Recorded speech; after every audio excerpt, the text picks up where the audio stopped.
그분들이 장애인이 되고 싶어서 된 건 아니잖아요. 뭐 어떻게 보면 핸디캡일 수도 있는 건데 뭐 일반 사람들이 그걸 좀 많이 이해를 해주고. 몸이 불편하면 아무래도 여러 가지가 다 불편하니까 그런 부분에서는 최대한 좀 나라에서도 해결을 해줘야 될 부분이 아닌가. 오는 4월 20일은 36번째 맞이하는 장애인의 날입니다. 현재 우리나라에 등록된 장애인의 수는 약 251만 명. 숫자는 늘지만 이들의 인권은 여전히 사각지대에 놓여 있습니다.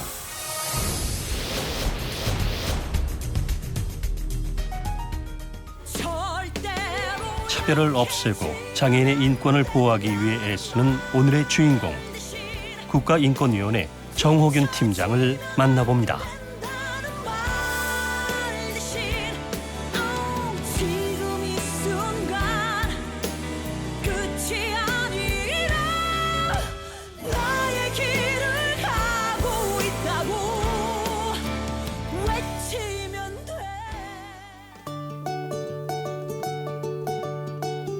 항공기 탑승 편의를 위해서 교통약자 이동 편의 관련 개선을 하기로 했는데 그 부분 점검하러 지금 가고 있습니다. 오래전부터 논의가 됐던 불편 사항이 개선됐다는 연락을 받았습니다. 잘못된 부분이 바로 잡혔는지 달라진 부분을 점검하고 네. 확인합니다. 이게 브릿지 더 신형 브릿지 같아요? 네, 맞습니다. 이게 말로만 듣기보다 직접 경험해 봐야 알 수 있는 사소한 차이들. 브릿지와 뭐 항공기 단차를 없앨 수 있고 그 차이가 또 다른 불편을 낳을 수 있기 때문이죠.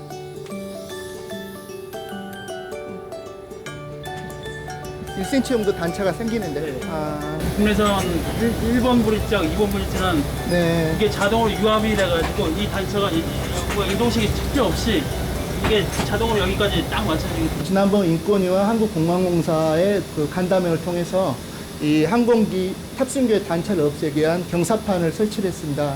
그래서 이 경사판이 설치됨으로써 실질적으로 휠체어 사용 장애인들이 항공기 탑승할 때 이런 장애물 없이도 쉽게 항공기에 접근할 수 있게 됨으로써 장애인 이동권이 많이 증진되었다고 볼 수 있습니다.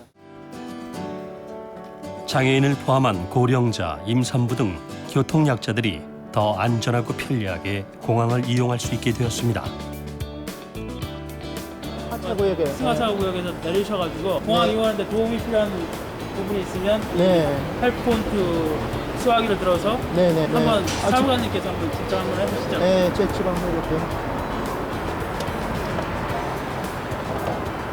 휠체어 타는 장애인인데요. 좀 도움이 필요해서 그 요청드리려 전화드렸는데요. 아, 안녕하세요. 예, 예. 어디가 불편하신가요? 아, 예, 오늘 그 항공기 탑승하는데 이렇게 그 도움 포인트가 있어서 어떤 도움이 제공되는지 좀 한번 어떤 형태의 도움이 목적지까지 모시다 드리고 있거든요, 장애인분들. 아, 그러세요? 8번 카운터까지 이렇게 이동하는데 도움을 주시는 건가요? 네네, 맞습니다. 아, 서로를 이해하는 작은 배려들. 이러한 배려들이 모여 모두가 행복한 사회를 만들어가는 것이라 할 수 있죠.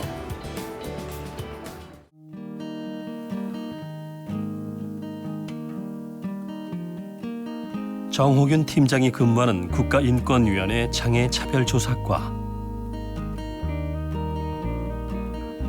이곳은 장애인에 대한 차별, 인권 침해 등을 논의하고 잘못을 고치기 위해 법적, 제도적 장치를 마련하는 곳입니다.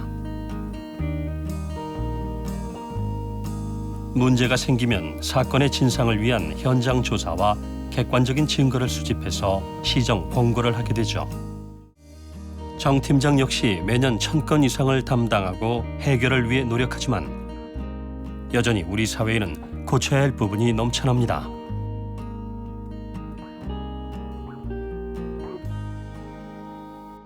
장애인 차별 조사과의 경우에는 지금 위원회 조사부서 중에서 가장 큰 조직입니다.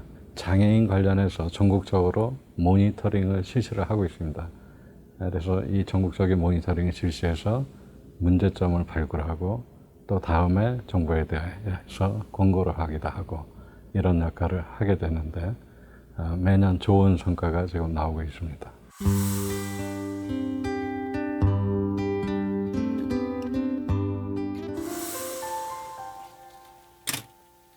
불편한 몸으로 산더미처럼 쌓인 업무를 보는 일이 쉽진 않지만 사무실 곳곳 그의 손이 닿지 않은 곳이 없습니다. 그가 이 자리에 오기까지는 많은 아픔과 좌절이 있었습니다. 돌이켜보면 그런 담금질이 있었기에 상처받은 장애인을 위한 삶을 선택했던 건 아니었을까. 늘 나라를 위해 헌신하는 군인이 되고 싶었습니다. 대학을 졸업하자마자 해군 장교로 입대해 훈련을 받던 중 느닷없이 사고가 덮쳤습니다. 빠져나가려고 그랬는데 이제 그때 순간 다리가 안 움직였어요. 아버지, 어머니 얼굴부터 해서 친구들 얼굴, 아 이렇게 해서 내가 죽는구나. 사고로 척추뼈가 부러지면서 여러 차례 수술도 받았지만 결국 하반신 마비로 지체장애 1급 판정이 내려졌습니다. 제가 어느 날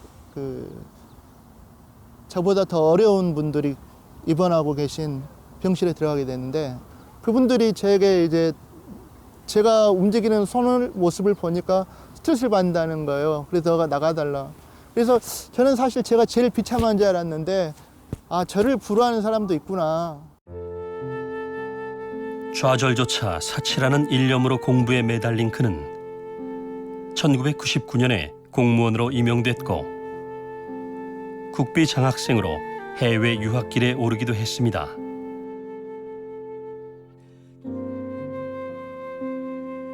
같은 아픔을 겪었기에 누구보다 장애인의 마음을 잘 알고 살피는 정호균 팀장. 수많은 장애인을 위한 행정은 물론 남다른 공적으로 지난 2월에는 제2회 대한민국 공무원상을 수상하기도 했습니다.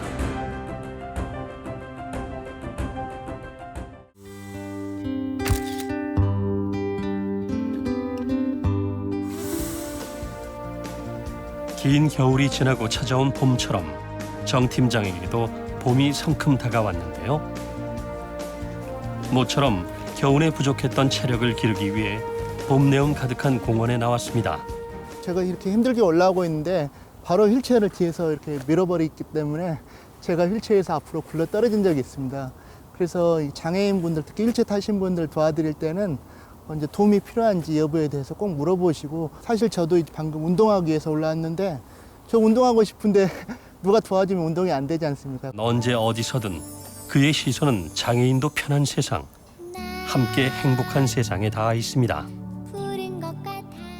배수구 홈이 넓어가지고 휠체어 앞바퀴가 빠질 것 같아서 가기가 영 위험하네요. 공원이라면은 시민 누구나 와서 안전하고 편리하게 산책도 할 수 있고 그래야 되는데 보니까 이런 부분 전혀 신경을 안 쓰셔가지고 좀 그 공원 관리 담당자에게 이런 부분은 제가 좀 사진을 찍어서 시정할 수 있도록 해야겠습니다. 정 팀장은 장애의 종류에 따른 불편 사항을 세분화해서 형식적인 평등이 아닌 실질적인 평등 사회를 만드는 게 꿈인데요. 특히 유학 시절 발전된 외국의 장애인 편의 시설에 큰 영감을 받았다고 합니다.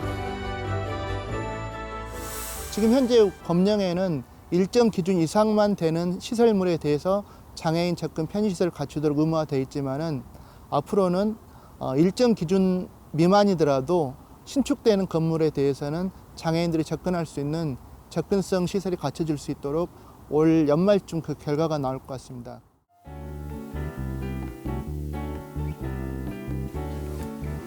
이튿날 오전 회의를 마치자마자 외출 준비를 서두릅니다.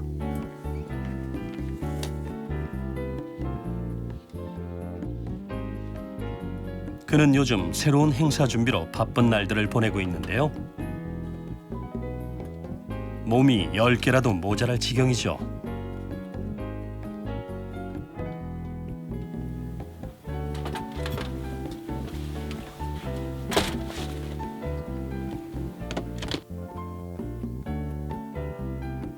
그가 향하는 곳은 여의도에 위치한 한 호텔. 오는 6월에 열릴 국제 심포지엄을 준비하기 위해 방문한 것입니다.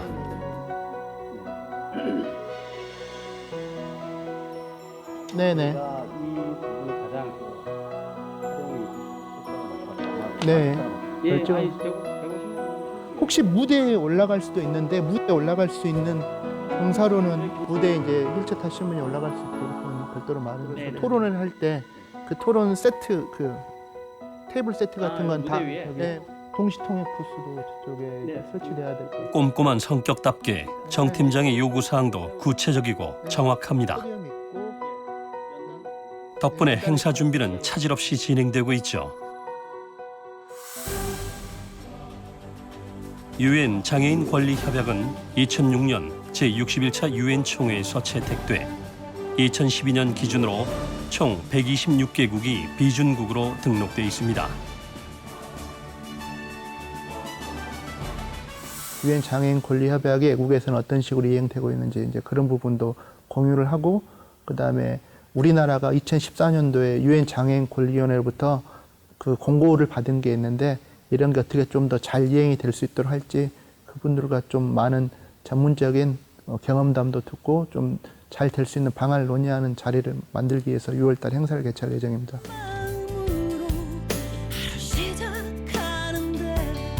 장애인에 대한 편견을 깨고 더불어 살아가는 행복한 사회를 위해 우리는 지금 무엇을 해야 할까? 답은 바로 우리 안에 있는지도 모릅니다. 일을 하려고 하는 사람은 부실을 찾지 않고 방법을 찾는다는 말을 들었습니다. 그래서 저는 어떤 어려움이 있더라도 그 어려움을 해결해낼 수 있는 방법을 찾아서 이제 국민 여러분들이 겪고 있는 그런 어려움을 제가 적극적인 창의적인 방법으로 해결할 수 있도록 그런 공무원이 되도록 노력을 하겠습니다.